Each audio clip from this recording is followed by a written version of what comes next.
Bueno, hoy vamos a hablar de muerte, de sangre, de amor, de una serie de deseos que terminan en crímenes. Y vamos a hablar de crímenes sorprendentes, en particular crímenes sorprendentes de la clase alta argentina, el nuevo libro de Ricardo Canaletti. Ricardo, muchas gracias por estar en el estudio de Grandes Libros. Al contrario, un placer estar acá y gracias por la invitación. Mira, yo me anoté, me las voy a dejar acá al costado como una ayuda de memoria. Sí. El libro es un libro muy llamativo, muy sorprendente por la forma en la que está estructurado. Es un libro que comienza antes de la Revolución de Mayo y que termina después de la elección de Cristina Kirchner, o sea que hace un recorrido de 200 años de distintas personalidades de la clase alta que encarnan distintos crímenes, porque no solamente son crímenes de muerte, sino que hay otra clase de crímenes y de criminales. Y la primera pregunta para hacerte es, lo llamativo es eso, ¿cómo se investiga sobre un crimen que sucedió con tantos años de antelación, con 100 años de antelación? Y es un poco la tarea del historiador, ¿no? La que hace el periodista en lo que he hecho en este libro. Es un poco eso, las armas que tiene el periodista y el historiador son las mismas. Los documentos, los testigos. Claro, acá hay muy pocos testigos en las primeras historias, obviamente, pero un trabajo de archivo, trabajo de comparación de documentos, trabajo de archivo de diarios que recogieron la noticia. Bueno, en fin, la base es esa. Yo diría que son historias, entre periodísticas e históricas, ¿no? Hay una mezcla. Y muy narrativas también.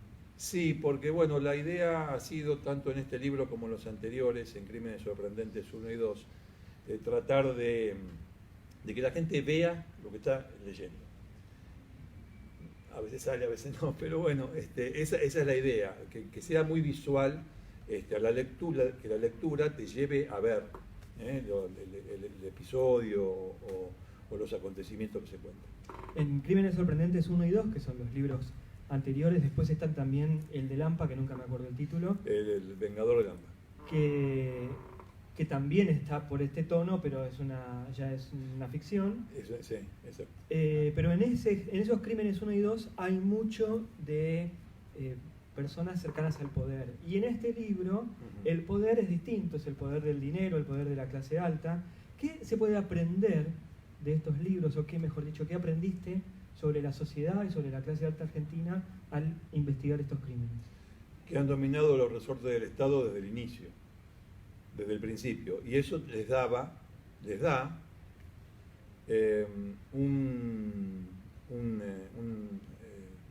una facultad, por decirlo de alguna forma, que el común de la gente no tiene. Les da, no impunidad, no hablo de impunidad porque muchos de ellos han sido condenados. Silencio. Le da silencio. Hay muchas otras historias a las que yo no pude acceder o accedí a medias. Lo que les ha dado fue silencio. ¿Pero por qué? Tiene una razón de ser ese silencio. La posibilidad de que tengan ese resorte. Y es que dominaban todos los poderes del Estado. O sea, el legislativo y el judicial estaban ocupados por personas de la clase alta argentina. Entonces, sus problemas, sus conflictos no trascendían, no iban a trascender nunca.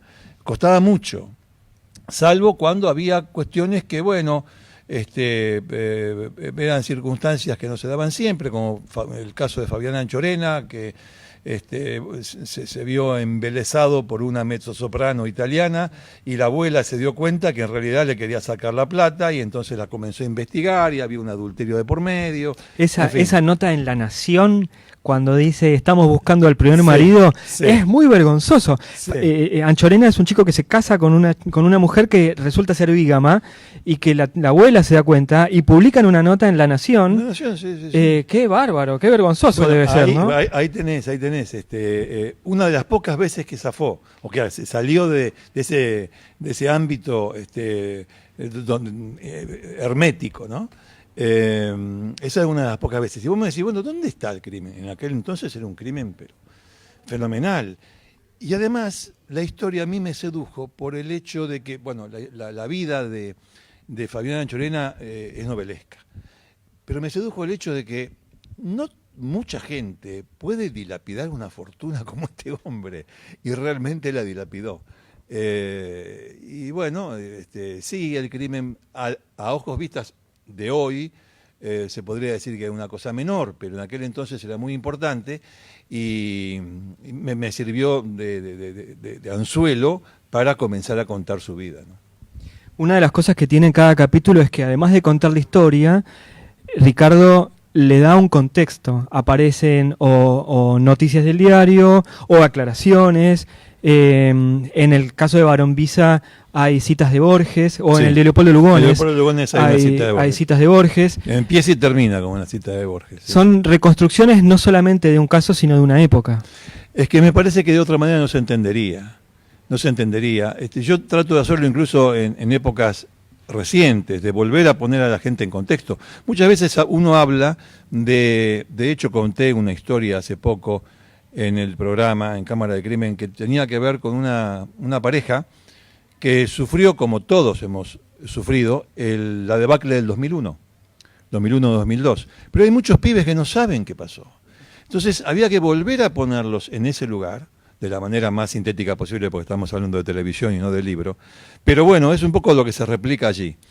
Volver a ponerlos allí, en esa circunstancia, para que entendieran lo que le pasaba a esa pareja, que tenía sus anhelos, tenía sus aspiraciones, como todo el mundo, y de golpe y porrazo se vio en medio de la nada. Y eso trajo consecuencias. No todos reaccionaron como esa pareja.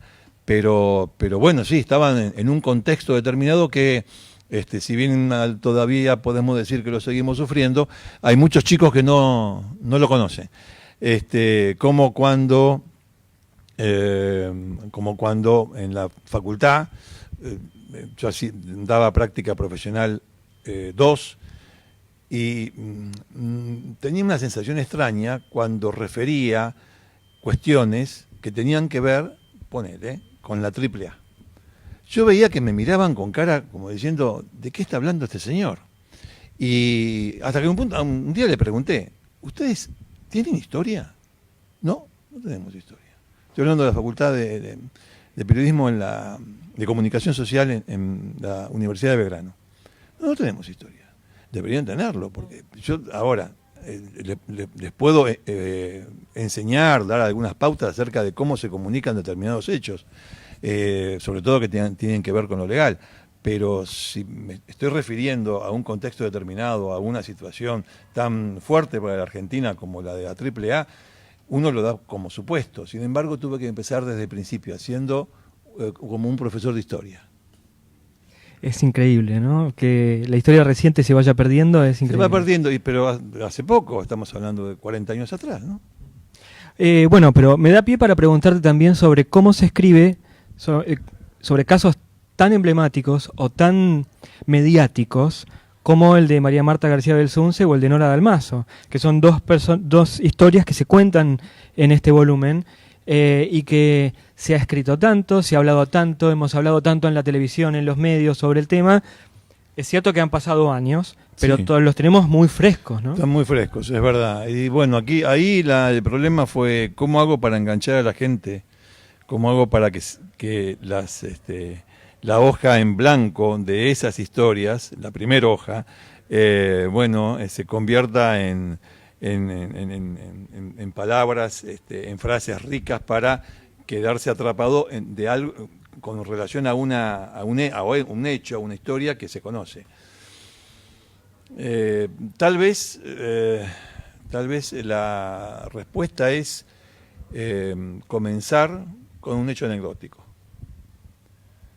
Un hecho anecdótico del cual no se dio mucha cuenta en su momento y que puede servir como inicio de un camino para llegar hasta el meollo de la cuestión. Son recursos, son recursos literarios para representar algo que se conoce.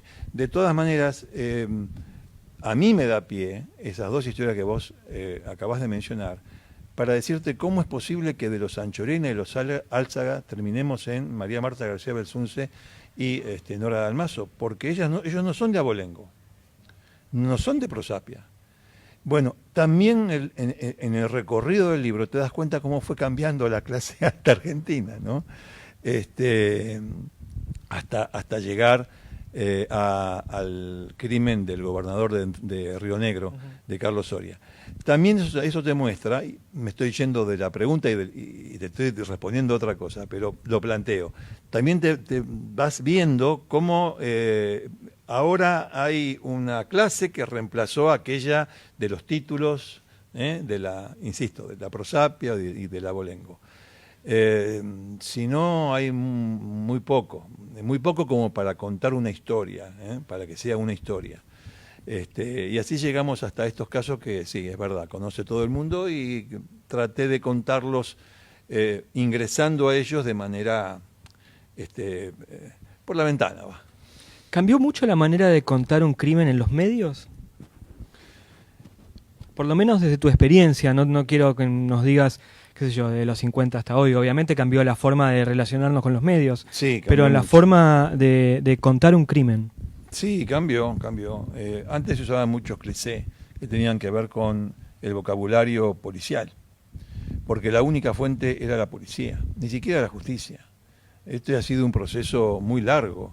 Durante muchísimos años era la policía la única fuente, y el policía por una cuestión de vanidad, por una cuestión de prevención a veces, de querer mostrar que la eficiencia previene delitos, agarro al delincuente, no lo hagas porque yo te voy a agarrar. Tomaba las riendas y además en el Poder Judicial, y eso yo lo viví cuando comencé a hacer periodismo, en el Poder Judicial el periodista se lo miraba despectivamente. No tenés los conocimientos, no estás para hablar con nosotros. Habla con un policía. El policía te va a hablar en otro lenguaje. Y bueno, y ahí surgieron los clichés. Extrajo dentro de sus ropas un arma de grueso calibre, el malhechor, porque está mal hecho, o el malviviente, porque vive mal, que fue abatido por los uniformados, quedó en decúbito dorsal y fue trasladado al citado nosocomio, y ya te escribí la nota, y ya está. Yo te digo, no es fácil escribir así, todo el tiempo. Pero de eso fuimos. Me haces acordar a Bustos Domecq, ¿no? a Borges y Bioy hablando de esa manera. Y bueno, claro. Pero bueno, tenían. Borges tenía que era un cronista policial, fue en su momento un cronista policial. Hay una crónica ahí en Crítica, si mal no recuerdo, donde hablaba de las balas que silbaban y qué sé yo. Bueno, era Borges, ¿no? Y de otro autor que ahora no me acuerdo, creo que era el mismo, que se refería a un crimen donde había habido una decapitación, diciendo que fulano de tal era el único hombre que se encontraba en dos partes al mismo tiempo. Bueno, en fin, cambió, se salió de ese cliché y se comenzó a comunicar más coloquialmente. Pero claro, en la prensa escrita, la prensa radial y la prensa televisiva les costó mucho más. A la comunicación verbal había que agregarle la presencia, había que agregarle ese temor que la mayoría tiene a la cámara o al micrófono, y entonces si a eso tengo que agregarle una manera diferente de contar las cosas, no, mejor me quedo con el cliché y me ocupo de la apariencia, de la buena voz, de que mi distancia con el micrófono en la radio sea la correcta para que se me escuche bien. En definitiva, cuestiones técnicas que dejaban en segundo plano la comunicación del hecho en sí. Pero bueno, con los años también en esos medios fue llegando esta forma coloquial de contar un hecho, ¿no? No podemos despedirte, si bien no es tema del libro, pero no podemos despedirte teniéndote aquí y no hablar dos minutos sobre la muerte de Natasha Hyde, que es algo que nos ha sorprendido a todos. Hablando de crímenes sorprendentes, me parece que es una muerte sorprendente. Sé que has estado pasando por todos los programas de Canal 13 y de TN hablando del tema, pero diariamente hay una novedad, hay una forma de enterarse y queríamos preguntarte cómo está la situación hoy en día. Bueno, vos sabés que yo hago los noticieros de la mañana del sábado y me enteré yendo al canal, en el teléfono. Me vino una noticia y que yo digo, bueno, esto hay que chequearlo, andás a ver si fue así, porque tiran cada cosa. Y efectivamente era así. Así que empecé a cubrirlo, digamos, desde la conducción del noticiero, pero de pocas horas después de ocurrido. Al día de hoy sigue habiendo esta disputa entre una reunión de no amigos, porque la mayoría de la gente que estaba allí no se conocía, pero sí coincidían en el alcohol, en la droga, en pasar un rato. Y si bien Natalia fue a hablar de una cuestión laboral, participaba de esa reunión con tales características. ¿Qué se sabe hoy? Yo considero que se está lejos del homicidio. ¿Se está lejos del homicidio significa que está lejos de comprobarse que fue o que vos lo estás considerando como que no fue homicidio? No, que está lejos de comprobarse que fue. No estoy hablando de mi opinión, digo, de acuerdo con los elementos que hay. Vos fíjate, ahora detuvieron a quien la llevó a ella como amigo de 3 veces que la vi, Duarte Velastiqui, la llevó allí para concretar o para hablar de esta cuestión laboral. Está detenido, pero ¿por qué está detenido? Uno piensa, detuvieron a alguien que estuvo ahí en esa reunión y enseguida la gente imagina homicidio, la muerte, tuvo algo que ver, le tapó la boca, qué sé yo, alguna no. Está detenido porque se llevó el celular. Y uno piensa, ¿por qué se llevó el celular? Lo más probable, y esto lo digo de fuentes ligadas al caso, lo más probable es que se haya llevado el celular para vender la información que estaba allí. O sea, hablamos más de un inmoral que de un delincuente, o de un sospechoso, mejor dicho, para ser correcto, porque hablamos más de un tipo así, un aprovechador, aún en esas circunstancias, porque ya Natalia estaba muerta cuando la cámara lo capta, y estaban los paramédicos allí, cuando la cámara lo capta tomando el teléfono y llevándoselo a su propia camioneta, de la cual lo rescata un fiscal. Pero no me está hablando del acto de matar. ¿Yo qué tengo que probar acá? Que uno o unos mataron a otro. Es el acto de matar lo que tengo que probar. Y realmente lo que se ve más que nada es gente que se estaba divirtiendo, que no le da mucha bolilla a los estertores de muerte, que podemos decir que tuvo Natalia en ese dormitorio. Sí, tal como lo dijo uno de los testigos, una de las personas que estaba ahí también. Sí, que en su mente o de acuerdo con las circunstancias, yo podría decir que interpretó lo que era una agonía como movimientos sexuales, pero porque en su cabeza existía esa idea, o esa intención. De hecho lo dice con todas las letras, dice incluso que la llevó a tocar, en fin. Así que al día de hoy, digo, creo que la querella va a tener que seguir trabajando mucho para llevar el barco hacia la cuestión del homicidio. Pero desde mi punto de vista, de acuerdo con lo que se ha reunido, todavía se está muy lejos. ¿Por qué necesitamos tanto de la conspiración? O sea, ¿por qué creemos tanto? Nos encanta, ¿no? A ver, Hitler murió en Argentina. Chabrán se está divirtiendo en una isla del Caribe. Y así otros tantos, no te voy a hacer una lista, pero hay un montón y todo el mundo lo sabe cuáles son. ¿Y el periodista se aprovecha de ese encantamiento? Algunos sí. Pero bueno, yo diría que no los que tienen la mayor llegada con el público, por decirlo de alguna manera.